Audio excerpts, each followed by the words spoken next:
পর্যন্ত আমি এক গ্লাস জল সেবা করি না। তুমি এখানে বসে কৃষ্ণ নাম শ্রবণ করো, আমার নাম শেষ হলেই আমি তোমার মনের বাসনা পূর্ণ করি। শ্রী ভক্ত 3 লক্ষ নাম তো শেষ হচ্ছে।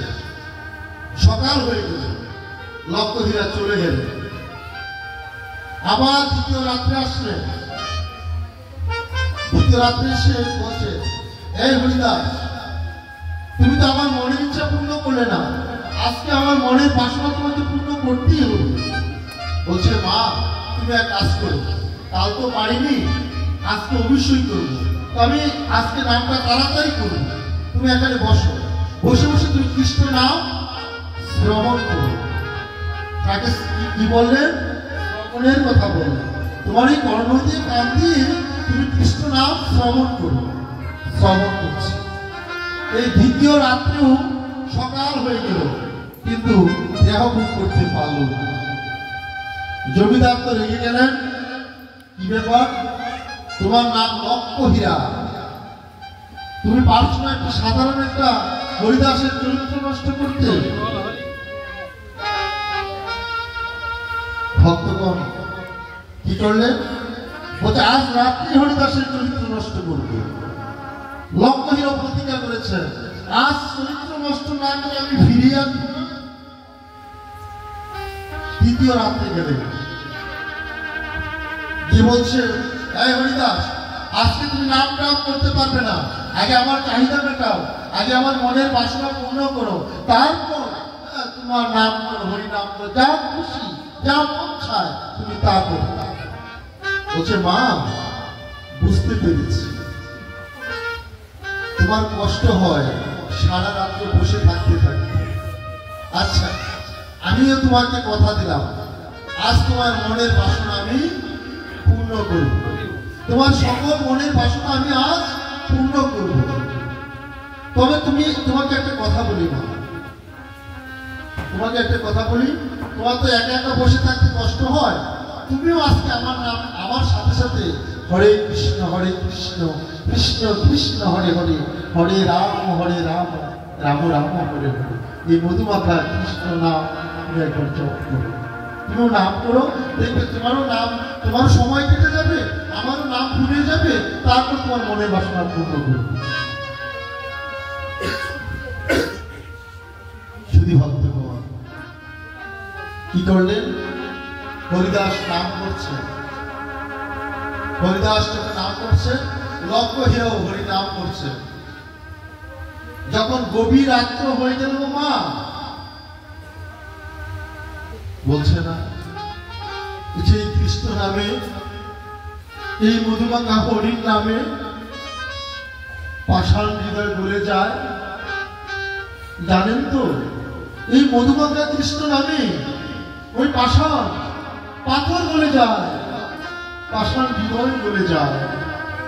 লক্ষহীরা কত পাপী, জন্মান্তরের পাপী, সারা জীবন খারাপ কাজ করেছে। তাই লক্ষহীরা ওই সাধু পরশে, সাধু সঙ্গ পেয়ে, সাধু সঙ্গ করে তিনি হরিনাম করছেন। গভীর রাত্র থেকে যখন রাত্র হলো, তখন লক্ষহীরার চোখ দিয়ে অজর ভাবে জল পড়ছে, একা একা কাঁদতেছে। ওই কান্নার শব্দে হরিদাসের ধ্যান ভেঙে গেল। তাকিয়ে দেখছে হরিদাস, লক্ষহীরার চোখ দিয়ে অনর্গল জল পড়ছে, অনর্গল জল পড়ছে। হরিবল। হরিদাস বলছে, মা মাগো, ও মা, তুমি কাঁদছো কেন? যে মানুষটি খারাপ কাজ করে সারা জীবন আনন্দ করেছে, যার চোখ দিয়ে এক ফোঁটা জল, নয়নের জল পড়েনি, আজ সেই পাপী, সেই নারী হরিনাম করতে করতে অজর ভাবে নাম ধারা পড়ছে।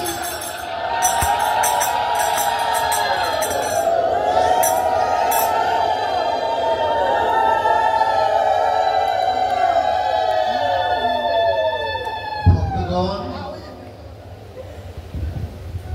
বলছে, মা তুমি কাঁদছো কেন? তোমার কি হয়েছে? হরিদাসের চরণে লুটিয়ে পড়ে বলছে, বাবা তুমি আমার পিতা, আজ থেকে তুমি আমার গুরু। আমি আমার জীবনে অনেক আনন্দ করেছি, অনেক পুরুষের সঙ্গ করেছি, অনেক টাকা কামিয়েছি, কিন্তু আজকে মধুমাখা কৃষ্ণ নাম জপ করে আমি যে আনন্দ পেয়েছি, এমন হরি নামের মতো আনন্দ আমি আর কখনো পাইনি।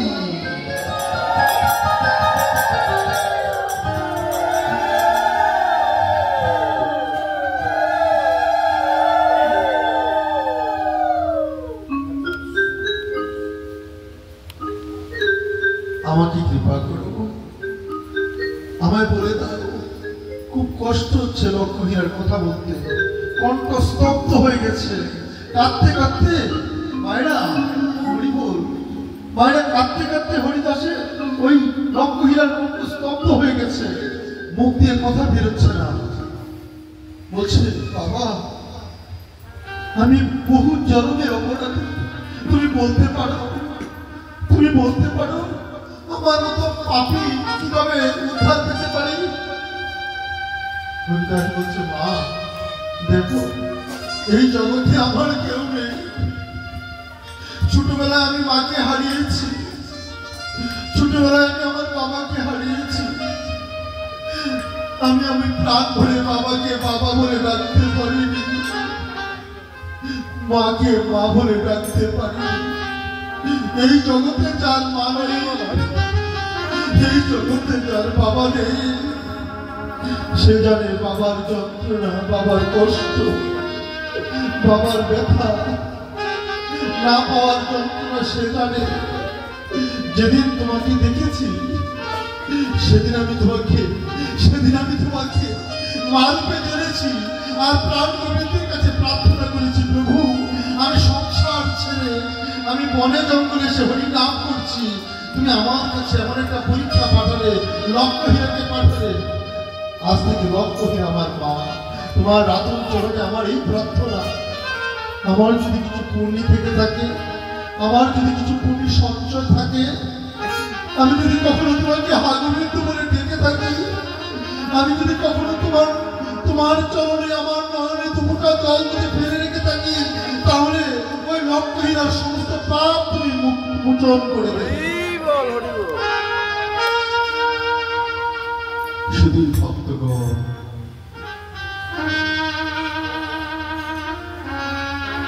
লক্ষ্মীরা কাঁদছে, বলছে, মা তোমার দেহের সমস্ত পাপ দূর হয়ে গিয়েছে। কি বলছো? কেমন করে? আমি তো জন্মান্তরের পাপী, তাহলে আমার এই দেহের সমস্ত পাপ কেমন করে দূর হলো? দেখো ভাগবতের কথা, শ্রবণম কীর্তনম মঙ্গলম। তুমি যে প্রথম রাত্রে এসে ওই মধুমাখা কৃষ্ণ নাম শ্রবণ করেছ, ওই প্রথম রাত্রে তোমার অর্ধেক পাপ দূর হয়ে গিয়েছে। আবার দ্বিতীয় রাত্রে এসে যখন তুমি শ্রবণ করেছ, তোমার দেহের আরতিক পাপ দূর হয়ে গিয়েছে। শ্রবণম কীর্তনম, তৃতীয় রাত্রে এসে যখন তুমি উচ্চ সুরে ওই কৃষ্ণ নাম জপ করেছ, তখন তোমার শ্রবণের এবং জপে, তোমার কীর্তনে তোমার দেহে সমস্ত পাপ দূর হয়ে গিয়েছে।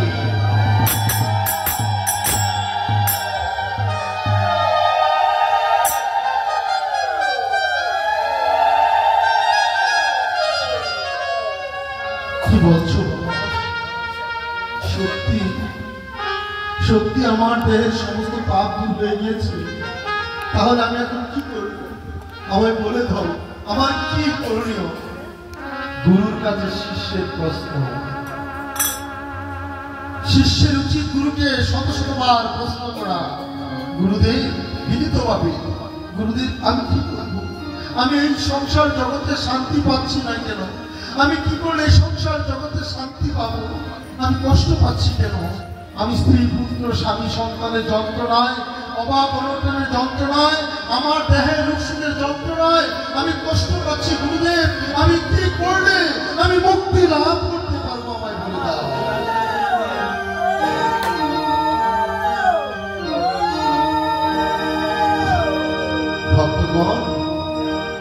বলছে মা, পাপের কামাই দিয়ে যত টাকা তুমি উপার্জন করেছো, সেই অর্থগুলো সমস্ত অর্থ তুমি গরিবের মাঝে বিলিয়ে দিয়ে আসো, তুমি গঙ্গা স্নান করে এসো। সব অর্থ বিলিয়ে দিয়ে গঙ্গা স্নান করে হরিদাসের কাছে আসলেন। হরিদাস 30 কৃষ্ণ মন্ত্র দিয়ে লক্ষ্য হীরাকে এই ভজন কুটিরটা দিয়ে তাকে আশীর্বাদ করে ওই হরিদাস দিনের বিরাট পুরী ধামে চলে গিয়েছে। যাই হোক,